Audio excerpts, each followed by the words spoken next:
Në fshatin Sukth të Krujës ndodhet një pasarele vjetër e ndërtuar sipas banorëve rreth një shekull më parë, e cila për dekada ka shërbyer si nyje lidhëse mes disa fshatrave të Krujës dhe Durrësit.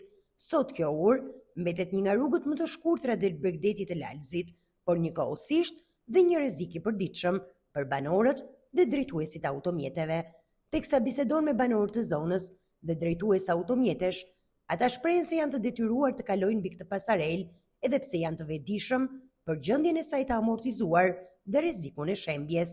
Situata bëhet dhe më problematike gjatë sezonit veror, ku fluksi i automjeteve rritet ndjeshëm, turistë vendas, por dhe pushues nga Kosova zgjedhin këtë aks për të udhëtuar drejt plazheve të Bregdetit të Lalëzit, duke e kthyer pasarelën në një pikë kritike qarkullimi.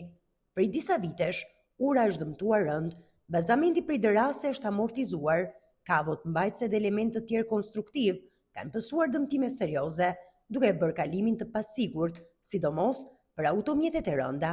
Rreziku shtohet ndjeshëm kur automjetet vinë njëkohësisht nga dy krahët e urës, duke mbi ngarkuar strukturën e saj të dobësuar. Banorët e zonës kanë ndërhyrë her pas here me rikonstruksione të pjesshme, por këto kanë qenë të pamjaftueshme. Ata theksojnë se nevojitet një ndërhyrje menjëhershme dhe profesionale nga institucionet qendrore dhe vendore, si nga Bashkia Krujë, ashtu dhe nga Bashkia Durrës, për të shmangur një tragjedi të mundshme. Pasarela e Sukthit sot nuk është thjesht një urë, ajo është simboli i neglizhencës institucionale dhe një alarm i hapur për rrezikun që u kanoset çdo ditë qindra qytetarëve dhe turistëve që e përshkojnë.